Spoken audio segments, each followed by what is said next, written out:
Welcome back to all of our friends out there in the Boss Hole Transformation Nation. This is your host, John Broer, and I'm going to be dropping an episode, a continuation of the experience at Gettysburg. If you listened a couple of weeks ago, I was live from the battle at Gettysburg doing some leadership development, and this is a continuation of that. Hope you like it. The Boss Hole Chronicles are brought to you by Real Good Ventures, the talent optimization firm helping organizations diagnose their most critical people and execution issues with world-class analytics. Make sure to check out all the resources in the show notes and be sure to follow us and share your feedback. Enjoy today's episode. Good to have you back, everybody. And I just wanted to take a little bit of time to drop this episode in based on some pretty powerful leadership lessons. I think that would be helpful for all of our managers and supervisors out there, but a few lessons that have sort of resurfaced for me since my most recent activity or my most recent visit to the battlefield at Gettysburg, Pennsylvania. If any of you tuned in a couple of weeks ago, I did a live from the battlefield episode. I was fortunate enough to be the guest of one of our clients, Marco's Franchising. Thank you to my friend and colleague, Rod Sanders, Chief People Officer at Marco's Franchising, for inviting me to be a part of it. And the event at Gettysburg is really the capstone event for their internal leadership program. It's a wonderful cohort. They put a lot of effort and a lot of resources behind their leadership development program. And it pays dividends. I mean, they are the fastest growing pizza franchise in the country, started in Toledo, Ohio, my hometown.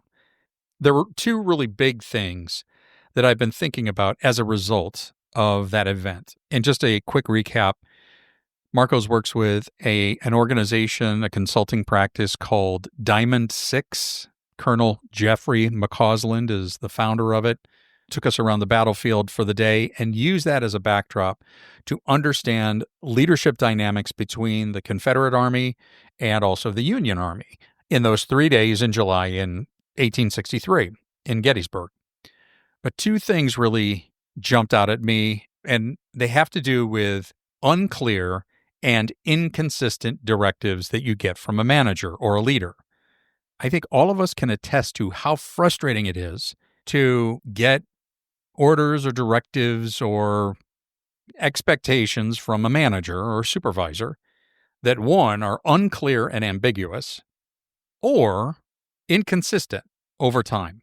And I got two examples for you. So the first one has to do with unclear or ambiguous directives, and I'm pulling this directly from what happened in Gettysburg. And if any of you study a little bit about the Battle of Gettysburg, I mean, it is a fascinating dynamic. We actually used AI to help hypothesize what would be the reference profiles, the PI reference profiles of the key leaders in Gettysburg.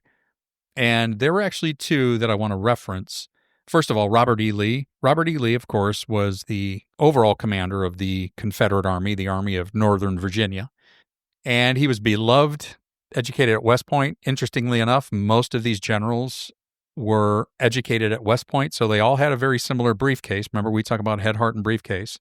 How those skills in the briefcase are deployed all depends on what's in the head, the behavioral and the cognitive wiring. But we used AI to hypothesize what do we think the reference profiles were for some of the key leaders. So for Robert E. Lee, we know that based on AI's research that he was probably on our competing values matrix in the upper right-hand corner, along with captains, mavericks, venturers, and persuaders. There was some hint of scholar characteristics. So he would have been on that right side of the competing values matrix, somewhere between the innovation and agility and the results and discipline group. Now, just to give a little bit of history, Robert E. Lee, his literally right-hand man, was Stonewall Jackson. And of course, Stonewall Jackson has a storied history of success on the battlefield, even before the North and the South split. But one of the things that was really apparent is that there was a very strong chemistry working relationship between Robert E. Lee and Stonewall Jackson. Well, Stonewall Jackson, prior to Gettysburg, actually was wounded. He lost his left arm and died shortly thereafter. Robert E. Lee was either quoted as saying, or he wrote down, Jackson has lost his left arm, I have lost my right. And that's how reliant Robert E. Lee was on Stonewall Jackson. Now, Stonewall Jackson is out of the picture, and the Confederate Army starts to descend on Gettysburg. And General Richard Ewell, who actually who was elevated to replace Stonewall Jackson, is a very different type of leader. As a matter of fact, we did the same thing. Stonewall Jackson would have been in that, innovation and agility quadrant, much like Robert E. Lee. Maybe there were a lot of similarities. They thought the same. They had some similar strategic perspectives, if you will. General Richard Ewell, very different. The research came back that he would have been more in the process and precision type of group. So this would have been guardians, operators, specialists, and artisans.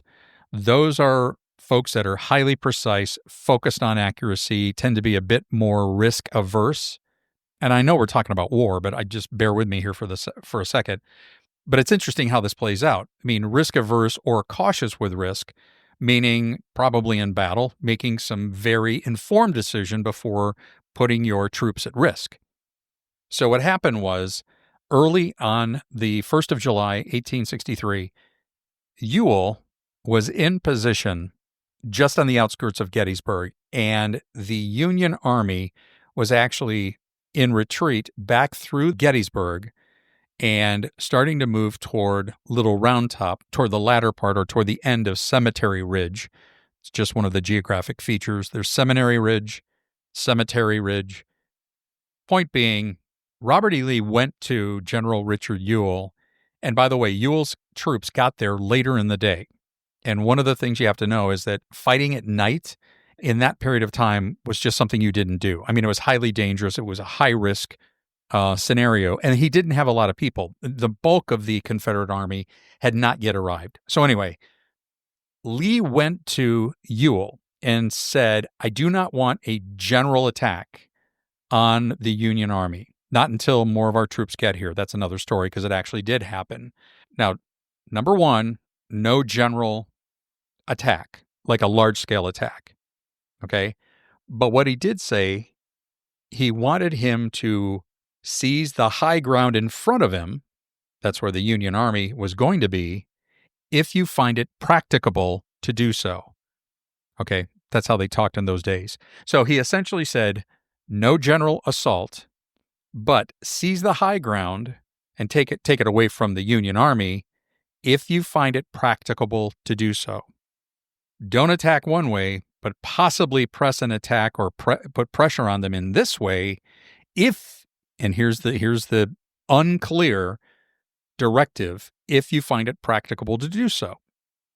So what General Ewell did, he decided not to press the attack. And he made that decision for a number of reasons. It was late in the day. He did not have all of his artillery and troops to bear an attack or press the attack on the high ground where the Union was ultimately going to be. Now remember, the Union was making its way back through Gettysburg, and behind them was Little Round Top, or the high ground at Cemetery Ridge. So Ewell made the decision not to press the attack. And by the way, something you should know, Robert E. Lee was known for giving somewhat vague and unclear orders. In other words, leaving it open to the general or the person to whom he was giving these orders make the decision. Now, my assertion is that doing that with Stonewall Jackson, because he knew that Stonewall Jackson was a more aggressive, risk-taking, proactive individual based on what we understand from history and the bit of research we've done, that directive probably would have had a different result if it was Stonewall Jackson. And there are a lot of people that think that. General Ewell, totally different result. Ewell, who is more cautious by nature and did not find it practicable to do so, did not pursue the advance. Well, what happens is the Union does move back into the high ground up on Little Round Top. And of course, that high ground, or what they would call good ground, turned out to be a huge advantage for the Union and totally changed the nature of that day, actually the next 3 days. Okay, so what can we take from that? Well, what we can take from that is that managers, supervisors, leaders, if you are not clear about your directives and your expectations and your orders, if you will, then you can't be upset when you don't get the results you desire. Because it is widely thought that Lee really wanted him to seize that higher ground and take it away from the Union, but it wasn't really clear to General Ewell, and he didn't do it. And when you look at the rationale behind Ewell not taking those risks, it makes sense because, once again, he did not have his full artillery, full complement of troops, and it was late in the day, which compounded the difficulty of pressing an attack. So unclear and vague instructions and directives serve no one and no good purpose. But you can see this dynamic playing itself out in today's workplace. So my encouragement to our managers and supervisors out there, if there's something you need to have done, be very clear in your communication. Clarity is absolutely essential, and over-communicating that clarity is also really critical. That was my example from the battlefield experience a couple of weeks ago, but it made me think of another thing that happened to me, actually, and it has to do with very inconsistent directives and expectations. So this is years ago. I was working for a company. I was running the sales program, and another vice president, I was a vice president, another vice president and I were given the directive by the CEO to shut down a small division of the company that had been acquired more recently. This was a small division. It was a company that really wasn't a core element of what we did. It was such a departure from our core business. So the CEO was going to be going out of town, and we were given the directive to meet with the team of the smaller division and let them know it was going to be shut down. Now that was really clear. All right. We knew exactly what we needed to do. And this other vice president and I, we got together and we were very, very thoughtful. We were thinking about, how do we best approach this? How do we do this in the most humane way possible to give these people some runway and opportunity to start to figure out what their next step is going to be? And set the date, brought them together, and we shared the news. Okay, exactly what we were asked to do.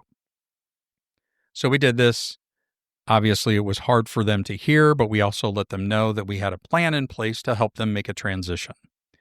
Not long after that, we had a phone call with the CEO, who was on vacation, and just said, hey, just want to let you know, we shared the news, shutting down the division, and we're taking the steps necessary to help them move on. And this is what he said. He said, what are you talking about? That's not what I wanted. I mean, we were on a phone call, on a conference call, and this other VP and I looked at each other, and it was like two wide-eyed deer in the headlights thinking, what did he just say? I mean, honestly, did we hear the same thing?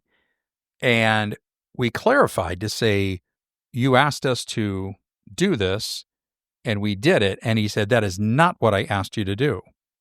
Now, if it were just me relaying this story, would I acknowledge that there are times when my listening is not as active as it should be? Could I have misinterpreted something and heard it incorrectly or created something up in my own mind? But I am telling you right now, this other person and I heard the same thing and we were on the same mission. There was no misunderstanding. What he did was change his mind or chose to remember differently what he communicated to us. Now, this happens. It created a horrible and very, very awkward situation. And we had to backtrack. We had to go back to the team and say, listen, there have been some developments and this is actually what's going to happen. And we just looked stupid and incompetent. Now, this is where my encouragement to managers and supervisors and leaders, when you make a decision, stand behind that decision. All right. Don't cower away from it. Stand on your square and confirm that this is exactly what we're going to do, which we did, by the way. I mean, that was very clear.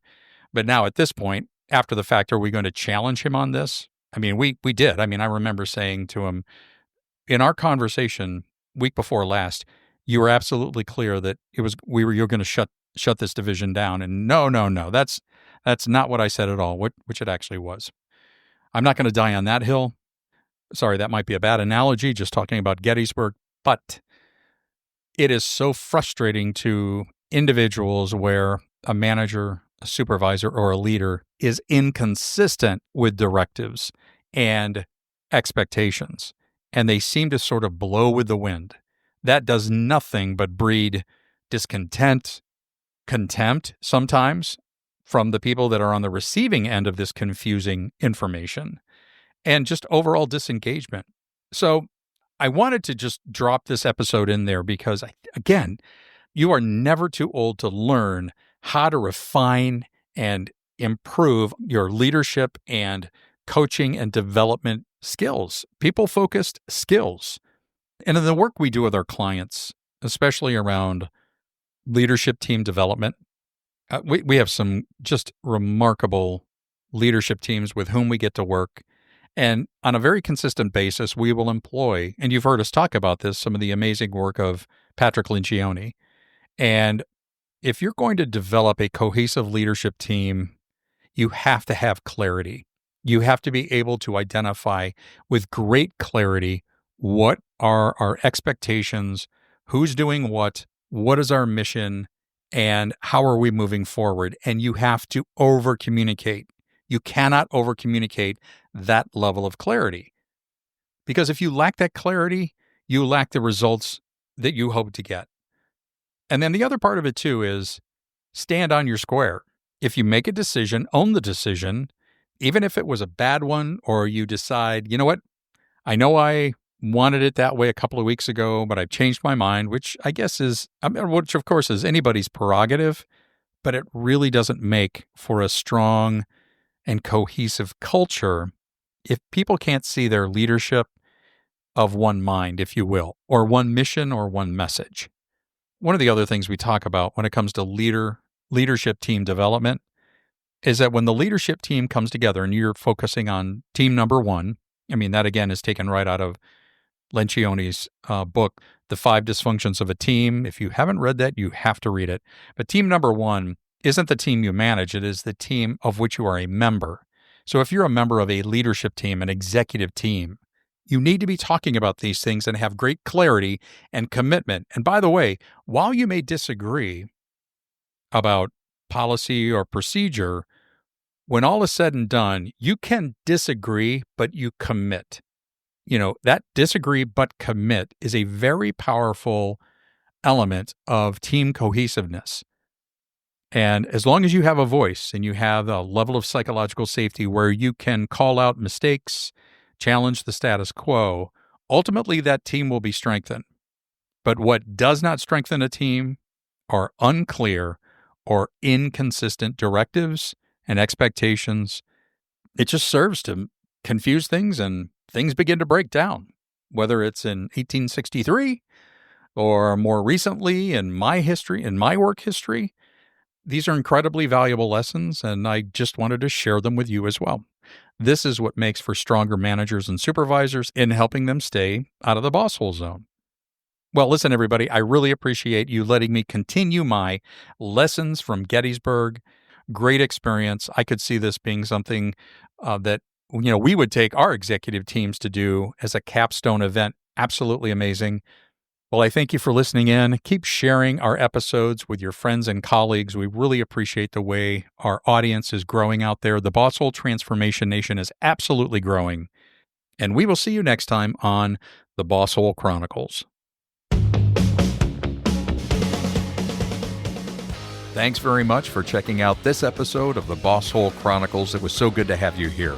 And if you have your own Boss Hole story that you want to share with the Boss Hole Transformation Nation, just reach out. You can email us at mystory@thebossholechronicles.com. Again, mystory@thebossholechronicles.com.